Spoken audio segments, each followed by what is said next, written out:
ನನಗಂತೂ ವಿಶ್ವಾಸ ಇದೆ, ರಾಜ್ಯದಲ್ಲಿ ಆಗಿರ್ತಕ್ಕಂಥ ಒಂದು ಭಾರತೀಯ ಜನತಾ ಪಾರ್ಟಿ ಮತ್ತು JDS ಪಕ್ಷದ ಸಮ್ಮಿಲನ ರಾಜ್ಯದ ರಾಜಕೀಯ ಇತಿಹಾಸದಲ್ಲಿ ಒಂದು ಸುವರ್ಣಾಕ್ಷರದಲ್ಲಿ ಬರೆದಿರ್ತಕ್ಕಂಥ ಒಂದು ಫಲಿತಾಂಶ ಮುಂದಿನ ಲೋಕಸಭಾ ಚುನಾವಣೆಯಲ್ಲಿ ಆಗ್ತದೆ ಅನ್ನೋ ಸಂಪೂರ್ಣ ವಿಶ್ವಾಸ ನನಗಿದೆ. ತಮಗೆಲ್ಲ ತಿಳಿದಿರೋ ಹಾಗೆ ಹಿಂದೆ 2006ರಲ್ಲೂ ಸಹ ಬಿಜೆಪಿ ಮತ್ತು JDS ಪಕ್ಷಗಳ ನಡುವೆ ಹೊಂದಾಣಿಕೆಗಳು ಆಗಿತ್ತು. ಆದರೆ ಸೈದ್ಧಾಂತಿಕ ಹಿನ್ನೆಲೆಯಲ್ಲಿ ಅಂದಿನ ಕಾಲಘಟ್ಟದಲ್ಲಿ ಮಾಜಿ ಪ್ರಧಾನಮಂತ್ರಿಗಳಾಗಿರ್ತಕ್ಕಂಥ ಸನ್ಮಾನ್ಯ ದೇವೇಗೌಡಜಿಯವರ ಒಂದು ಸಮ್ಮತಿ ಇರಲಿಲ್ಲ ಅಂತಕ್ಕಂಥದ್ದು ತಮ್ಮೆಲ್ಲರೂ ಕೂಡ ಗೊತ್ತಿರ್ತಕ್ಕಂಥ ವಿಚಾರ. ಆದರೆ ಇವತ್ತು 2024ರ ಲೋಕಸಭಾ ಚುನಾವಣೆ ಸಂದರ್ಭದಲ್ಲಿ ಮತ್ತೆ ಭಾರತೀಯ ಜನತಾ ಪಾರ್ಟಿ ಮತ್ತು JDS ಪಕ್ಷ ಒಂದು ವೇದಿಕೆಯಲ್ಲಿ ನಾವು ಸೇರಿದ್ದೇವೆ ಅಂತ ಹೇಳಿದ್ರೆ, ಸನ್ಮಾನ್ಯ ದೇಶದ ನೆಚ್ಚಿನ ಪ್ರಧಾನಮಂತ್ರಿಗಳಾಗಿರ್ತಕ್ಕಂಥ ಸನ್ಮಾನ್ಯ ನರೇಂದ್ರ ಮೋದಿಜಿಯವರ ಜೊತೆಗೆ ಮಾನ್ಯ ದೇವೇಗೌಡಜಿಯವರು ಕೂಡ ಈ ಒಂದು ಸಮ್ಮಿಲನಕ್ಕೆ ಒಂದು ಆಶೀರ್ವಾದ ಮಾಡಿರ್ತಕ್ಕಂಥದ್ದು ಬಹಳ ಅತ್ಯಗತ್ಯ ಅಂತಕ್ಕಂಥದ್ದು, ಬಹಳ ಪ್ರಮುಖವಾಗಿರ್ತಕ್ಕಂಥ ಅಂಶ ಅಂತ ಹೇಳಿದ್ರೆ, ಒಬ್ಬ ಮುತ್ಸದಿ ರಾಜಕಾರಣಿಗಳಾಗಿರ್ತಕ್ಕಂಥ ಮಾನ್ಯ ದೇವೇಗೌಡಜಿಯವರು ಭಾರತ ದೇಶದ ಒಂದು ಅಭಿವೃದ್ಧಿಯ ದೃಷ್ಟಿಯಿಂದ, ಈ ದೇಶದ ಒಂದು ಭದ್ರತೆಯ ದೃಷ್ಟಿಯಿಂದ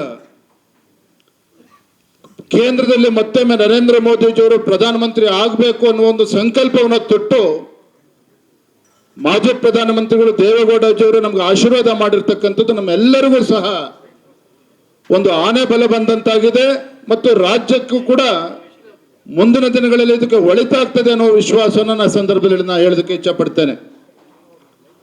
ಆತ್ಮೀಯರೇ, ಭಾರತೀಯ ಜನತಾ ಪಾರ್ಟಿ ಮತ್ತು JDS ಪಕ್ಷ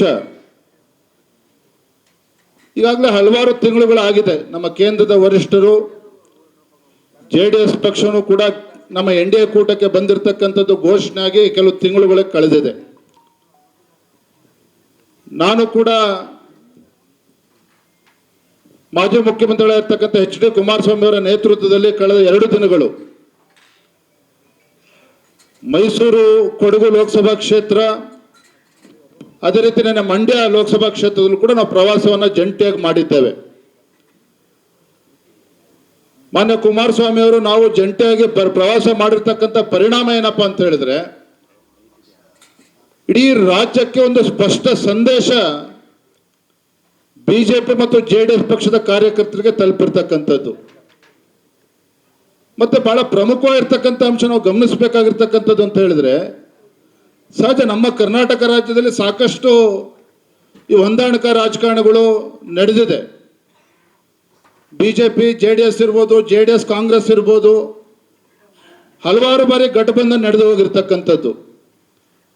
ಆದರೆ ಇವತ್ತಿನ ಬಿಜೆಪಿ ಮತ್ತು JDS ಪಕ್ಷದ ಒಂದು ಒಗ್ಗಟ್ಟಾಗಿ ಹೋಗ್ತಾ ಇರ್ತಕ್ಕಂಥ ಪರಿಣಾಮ ಏನು ಅಂತ ಹೇಳಿದ್ರೆ, ರಾಜ್ಯದಲ್ಲಿರ್ತಕ್ಕಂಥ ಪ್ರಜ್ಞಾವಂತ ಮತದಾರರು ಬಿಜೆಪಿ ಮತ್ತು JDS ಪಕ್ಷ ಒಂದಾಗಿ ಹೋಗ್ತಾ ಇರ್ತಕ್ಕಂಥದಕ್ಕೆ ಸಂಪೂರ್ಣವಾಗಿ ಆಶೀರ್ವಾದವನ್ನು ಮಾಡ್ತಕ್ಕಂಥ ಒಂದು ವಾತಾವರಣದಲ್ಲಿ, ಆ ಮನಸ್ಥಿತಿಯಲ್ಲಿ ರಾಜ್ಯದ ಪ್ರಜ್ಞಾವಂತ ಮತದಾರರು ಇರ್ತಕ್ಕಂಥದ್ದು ಕೂಡ ಬಹಳ ಸಂತೋಷವನ್ನು ತರ್ತಕ್ಕಂಥ ಸಂಗತಿ. ಜನ ಪ್ರತಿದಿನ ಟೈಮ್ ಸರಿಯಾಗಿ ಊಟ ಮಾಡ್ತಾರೋ ಬಿಡ್ತಾರೋ, ಆದರೆ ಪೊಲಿಟಿಕಲ್ ಟ್ರೆಂಡ್ ಏನಿದೆ ಅಂತ ಪ್ರತಿದಿನ ಪ್ರತಿಕ್ಷಣ ಕಾಯ್ತಿರ್ತಾರೆ.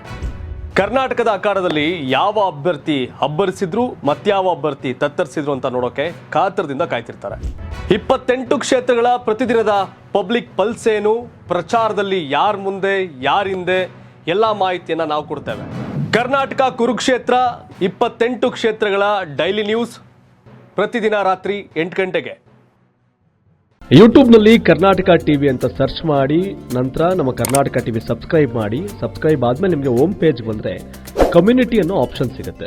ಈ ಕಮ್ಯುನಿಟಿ ಆಪ್ಷನ್ ಕ್ಲಿಕ್ ಮಾಡಿದ್ರೆ ನಿಮ್ಮ ಕೆಳಗಡೆ 28 ಲೋಕಸಭಾ ಕ್ಷೇತ್ರಗಳ ಒಂದು ಪೋಲ್ ಕ್ರಿಯೇಟ್ ಮಾಡಲಾಗಿದೆ. ನೀವು ಹೋಗಿ 28 ಕ್ಷೇತ್ರಗಳಲ್ಲಿ ಯಾರು ಗೆಲ್ತಾರೆ, ಯಾರು ಗೆಲ್ಲಬೇಕು, ನಿಮ್ಮ ಸಪೋರ್ಟ್ ಯಾರಿಗೆ ಅಂತ ಅಲ್ಲಿ ನೀವು ಕ್ಲಿಕ್ ಮಾಡ್ಬೋದು, ಅಂದರೆ ವೋಟ್ ಮಾಡ್ಬೋದು. ಇಲ್ಲೇನು ವೋಟಿಂಗ್ ಆಗುತ್ತೆ ನಾವು ಪ್ರತಿದಿನ ನಾವು ನ್ಯೂಸಲ್ಲಿ ನಿಮಗೆ ಅಪ್ಡೇಟ್ ಮಾಡ್ತಿರ್ತೀವಿ.